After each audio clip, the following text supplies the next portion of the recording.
Coming up, the city prepares for the 2020 census, plus a celebration of hip-hop at NAU. The news starts now.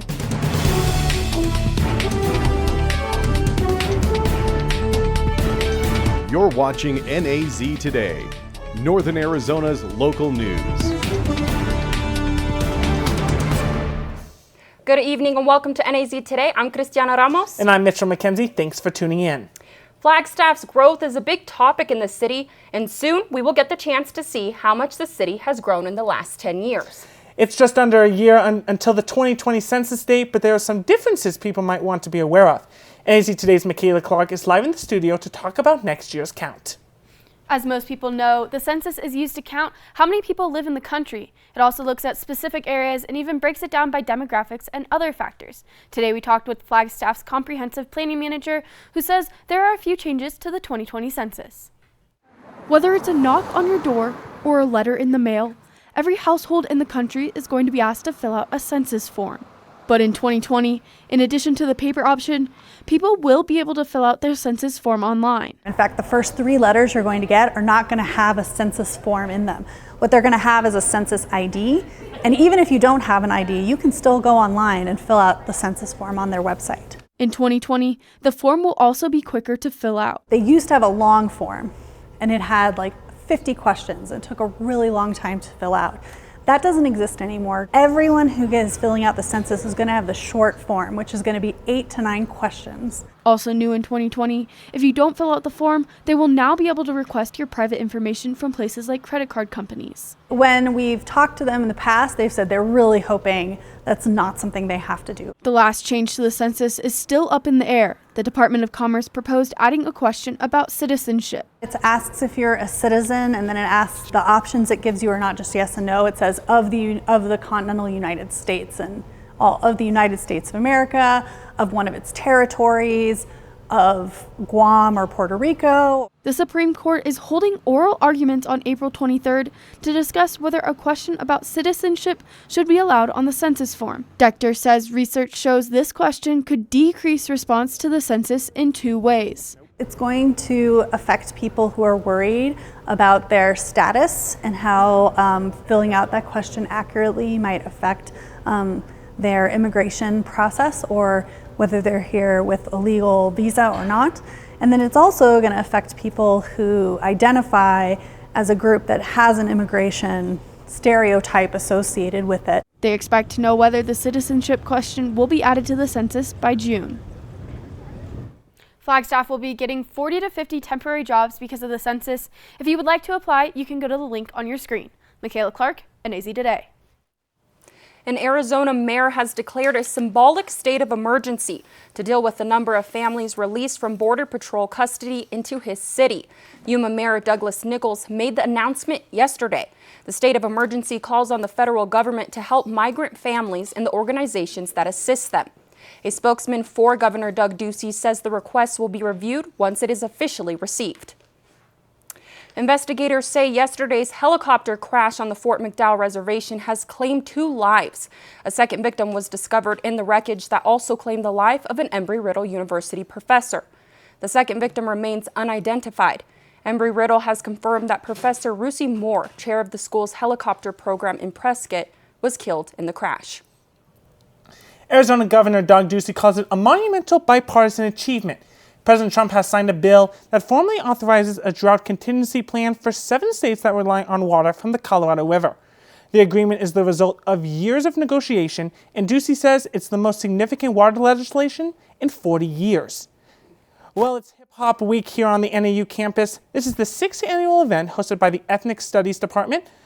Rappers, MCs, and graffiti artists showed off their talents today outside the Student Union. They were trying to answer the question, what is hip hop? Hip hop is forever. It's not just a week, but I think this week specifically gives us that reason to come out about it. It gives us that reason for people to look at us and see what we do as far as hip hop goes. There's more to hip hop than just the beat or a rap. Assistant Professor Dr. Mark Montoya says it takes time to learn what it's really all about. Hip hop is all-encompassing. It speaks to people. It has so many elements, whether it's street art, b-boy, b-girling, the DJ, the MC, but really the main component is knowledge. And this is what we're doing at NAU, is putting all that together to celebrate hip hop and to celebrate the students here. But for Charlotte Robinson Cook, who is here studying abroad from Australia, it's all about standing up for what is right. Hip hop, people can use that as a way to say, I'm not going to stand for this, and I'm going to do it in an artistic way so that I can express myself fully, as well as you can understand what I'm getting at and where I'm coming from. Emotion also plays a big part in hip hop, and expressing that is an important goal. To have a hard life for hip hop, you have to have emotion, you have to have a great mindset. That's all it takes. Like, hip hop is an art that you learn and you study, and it just kind of grows on you. And of course, hip hop can be about love. We are a loving family. Hip hop is a family, and we welcome everybody, and it's all love.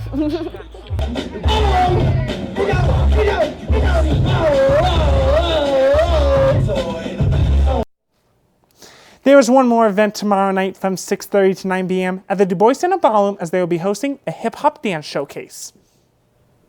Summer is just around the corner and Flagstaff is starting to see warmer weather, and that means that Coconino National Forest will be lifting some of the seasonal road closures in that area as soon as this weekend.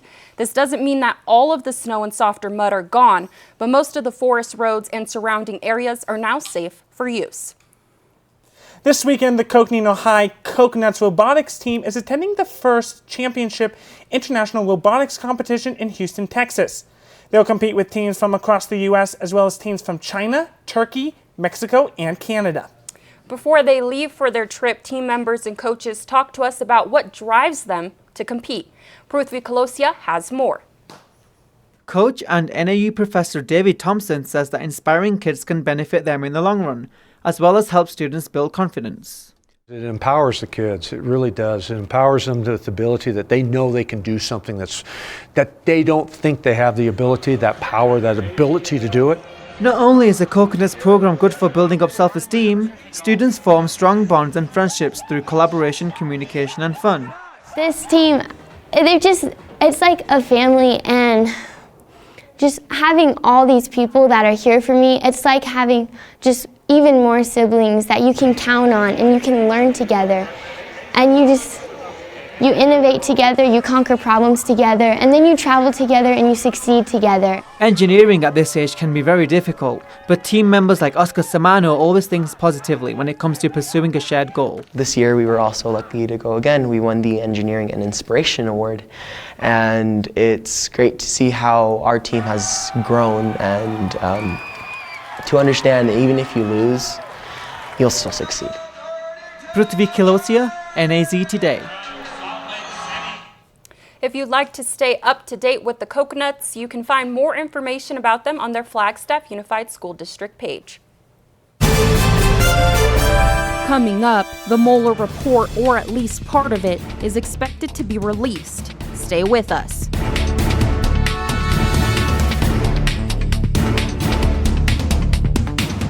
All right, welcome to the show. I'm NAZ Today meteorologist Lee Bourne. Turned out to be a pretty nice day after a little spring storm system that went through last night. Here's a look at it on the satellite. Here we are in Flagstaff. Notice the circulation off to our east. Clouds kind of lingering through the day across eastern Arizona. This storm going to be a big-time severe weather maker. Already starting to see some big-time thunderstorms with this thing, and it's going to march across the country this way. So if you have travel plans, we're going to be talking about that for us here at home. High pressure building in, and we have several days of warmth. Will it hold into the Easter holiday? We're going to have a look coming up in the forecast. Thousands in savings. Terry Markson Chevrolet Cadillac. During Truck Month, save on the all-new 2019 Silverado Crew Cab LT with financing as low as 0% for 72 months, or get total volume savings of up to $9,515. It's virtually impossible to find a better deal. Hi, this is Mark Harris. We're your Northern Arizona neighbors, and we're committed to giving you the very best deal possible. Terry Markson Chevrolet Cadillac at terrymarkson.com. Chevrolet, find new roads. There's a lot of fear in coming back to school. I'm a 40-year-old man that walked in there to get his high school diploma. It was very hard for me, but one of the teachers was Miss Araceli. She gave me direction. Every single time I had a question, she'll put down whatever she's doing and she'll sit there with you until you get it. 50% of getting your high school diploma is walking through those doors. The other 50% is doing the work. find free adult education classes near you at finishyourdiploma.org.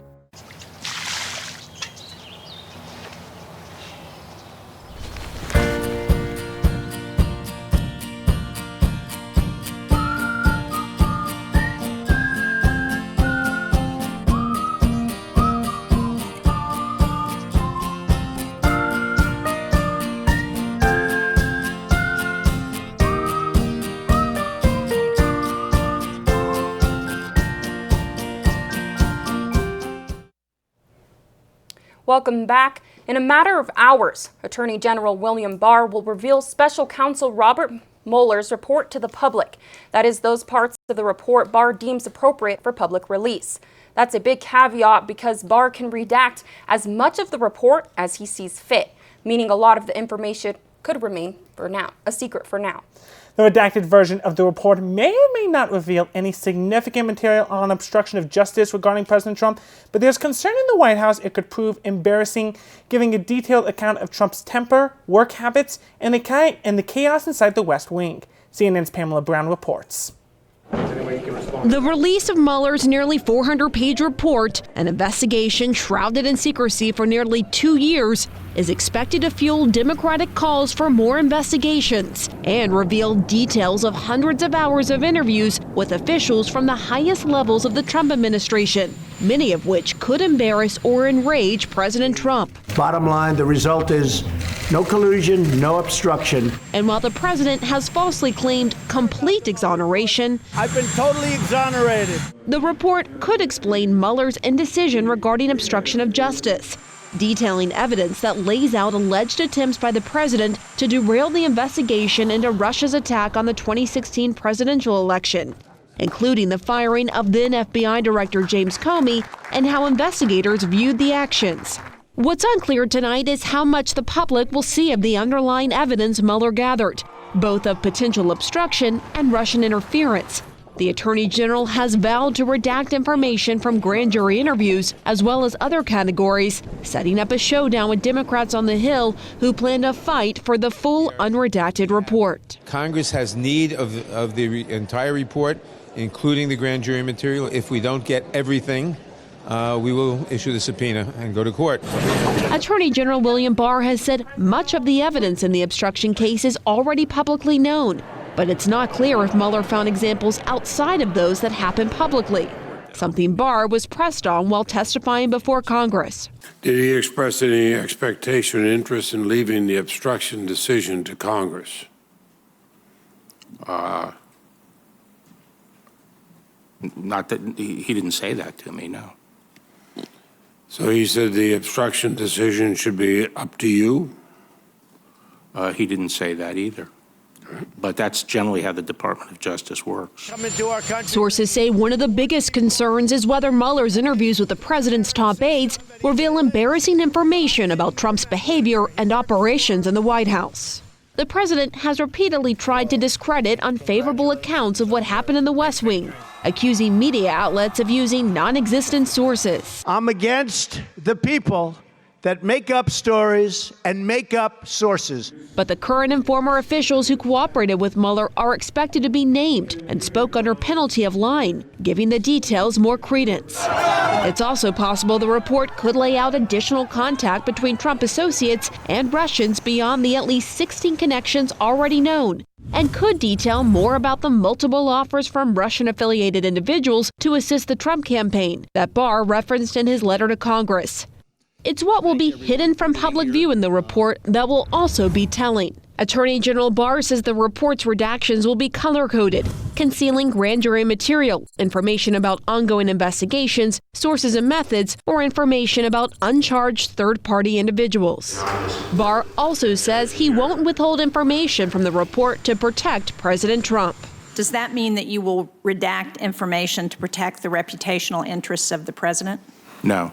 I'm talking about people in private life. Okay. Not public office holders. For now, President Trump is trying to set the stage, discrediting the report while at the same time claiming it vindicates him.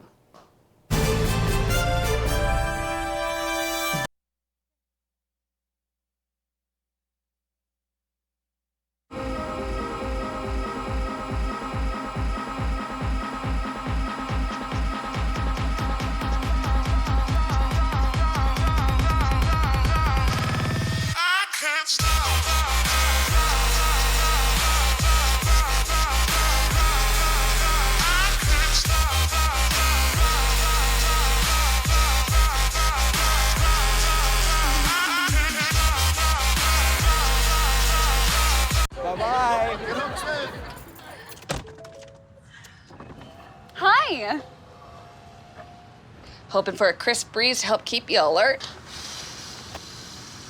Oh, he took a sip of water too. That'll probably help. You were probably going to turn down the radio too, so you could focus, right? Probably okay isn't okay. Right. If you see a warning sign, stop and call a cab, a car, or a friend. I think the water line is what really drove it home. I blew on him.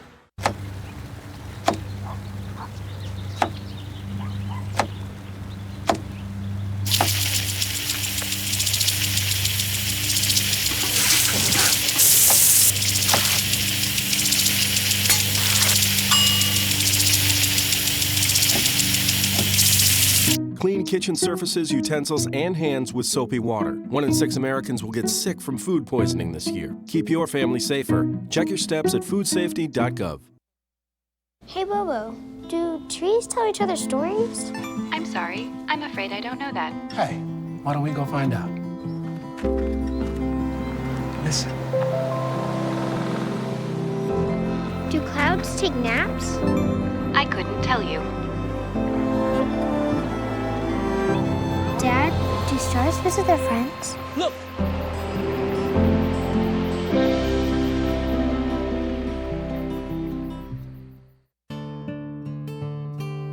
Tonight's NAZ Today weather is brought to you in part by Terry Markson Chevrolet Cadillac in Flagstaff.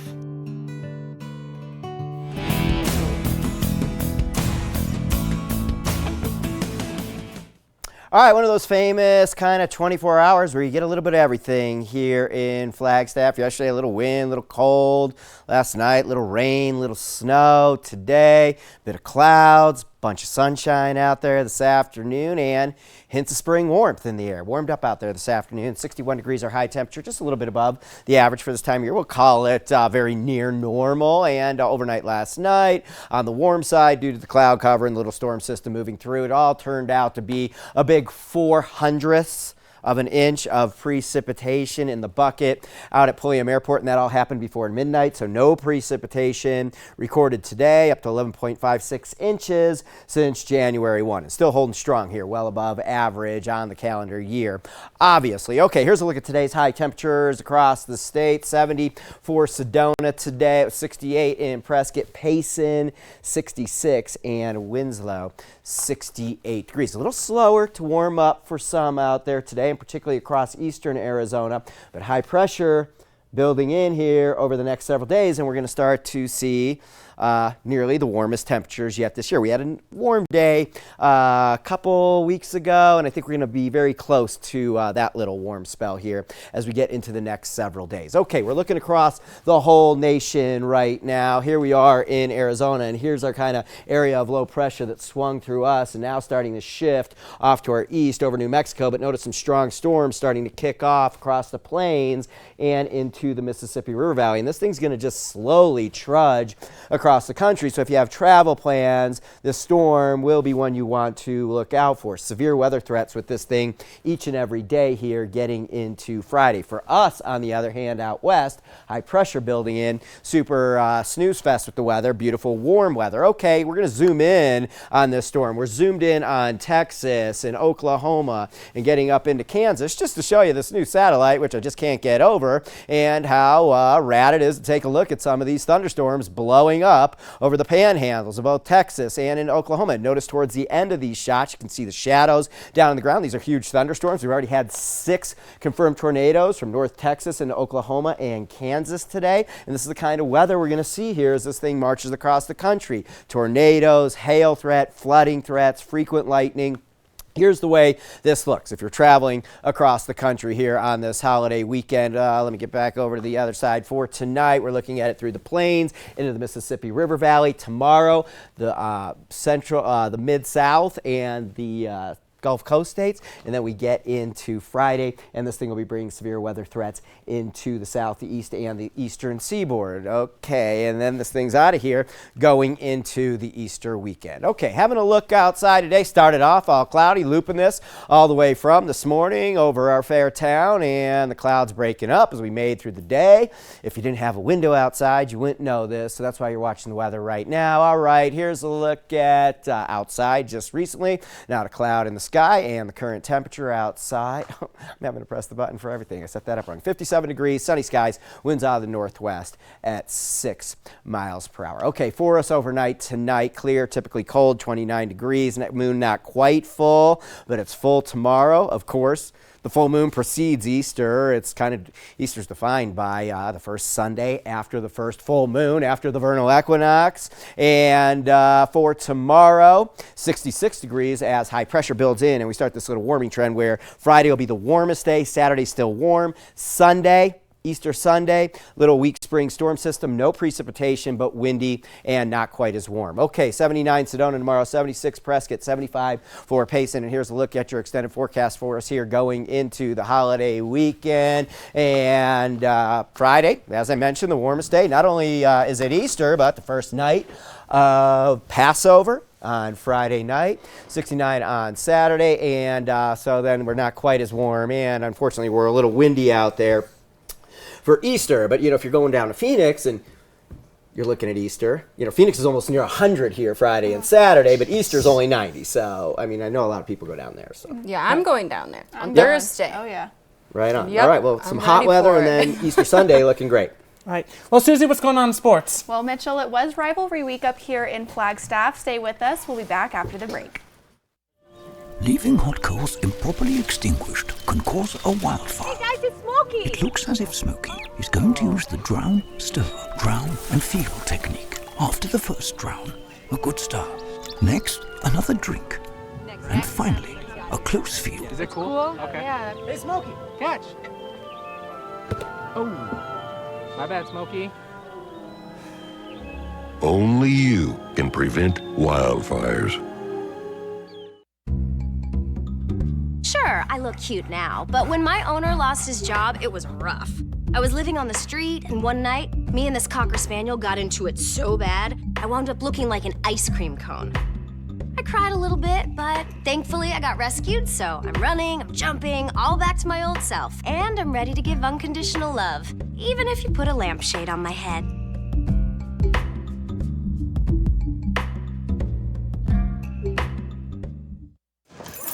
Hi.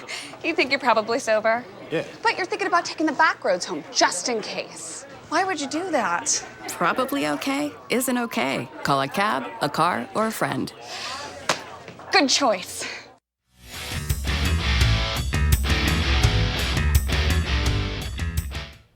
Welcome back to NAZ Today. I'm your sports reporter, Susie Conran. This week was rivalry week, and Flagstaff Eagles hosted the Coconino Panthers. The Panthers came out swinging early in the game and did not stop until the final out of the game. The game was a close one all 7 innings with a surprising win for the Panthers. The game was tied going to the bottom of the 7th. Tanner Mickelson hit a sharp single down the third base line. Trevor Sevier ripped a double, putting both Panthers in scoring position. Then the Eagles purposely walked Nathan Flores, loading the bases. Bringing up Evan Vandervalk, the Eagles' choice came back to haunt them when Eagles pitcher Josh Cornelius hit Vandervalk for the second time in the game, ending the game with a walk-off hit by pitch with the final score of 7-6 Panthers. The Panthers softball team participated in rivalry week as well, taking on the Eagles on the road. Some key players for the Panthers were senior Taylor Brown going 2 for 4 and driving in 2 RBIs, senior Sam Seary ripping a home run for the Panthers, and senior Caitlin Snowpeck, who went 2 for 4 in the box and had 11 strikeouts on the mound. All 3 of these Panthers hit home runs this game, driving in runs to end the game with a final score of 8-4. The Panthers are hosting the Eagles tomorrow at 4 p.m. to continue rivalry week. Good luck to the Panthers. Catching up with the other high school in town, the Spartans lost to top conference member Camp Verde 6-0 yesterday. The Northland Prep Spartans are currently ranked number 2 in the 2A Central Conference and are looking primed for a playoff run. The Spartans' next game is tomorrow at 3:30 against Glendale Prep. Best of luck to the Spartans as they near the close of regular season. Moving on to college sports, NAU Track and Field is in the midst of their season, getting ready to hit the road to participate in the Brian Clay Invitational and the Long Beach Invitational. The Lumberjacks will be participating in the Brian Clay Invitational on Thursday and Friday, competing in running events on Thursday and field events on Friday. The Long Beach Invitational will start on Friday with the Jacks competing in field events and on Saturday competing in running events. Good luck to the Jacks as they hit the road. Changing to professional sports, the Diamondbacks offense was on fire last night as they took on the Atlanta Braves in the first game of the series. Christian Walker was a force to be reckoned with last night, driving in a home run for the D-backs along with a solid single, scoring 2 RBIs.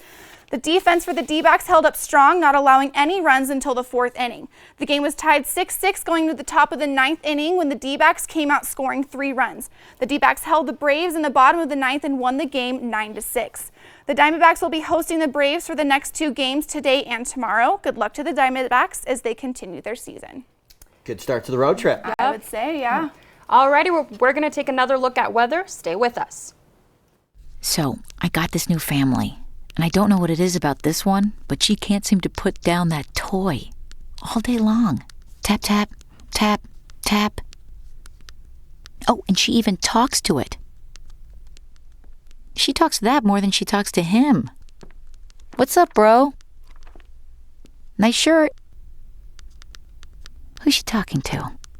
Her mom? She talks to her mom a lot.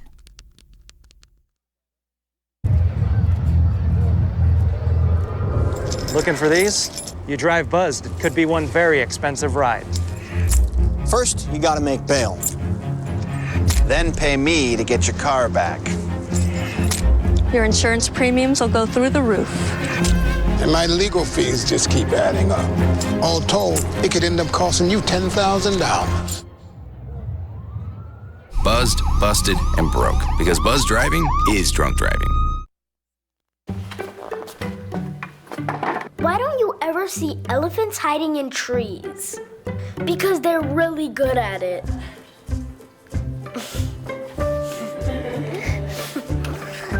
Yeah, I get it.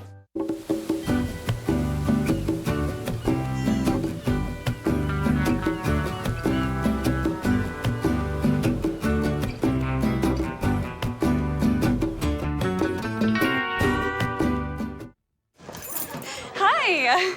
You think you're probably sober? Yeah. But you're thinking about taking the back roads home, just in case. Why would you do that? Probably okay isn't okay. Call a cab, a car, or a friend. Good choice. All right, I think it's fair to say everybody's ready for some warmth around here. 66 sunshine tomorrow, 72 Friday, the warmest day going into the Easter weekend. Still warm on Saturday, breezy, kind of windy out there on a cooler Easter Sunday afternoon. All right, well, thank you so much for joining us tonight on NAZ Today. You can check all of our content at naztoday.com. We'll see you tomorrow. Good night.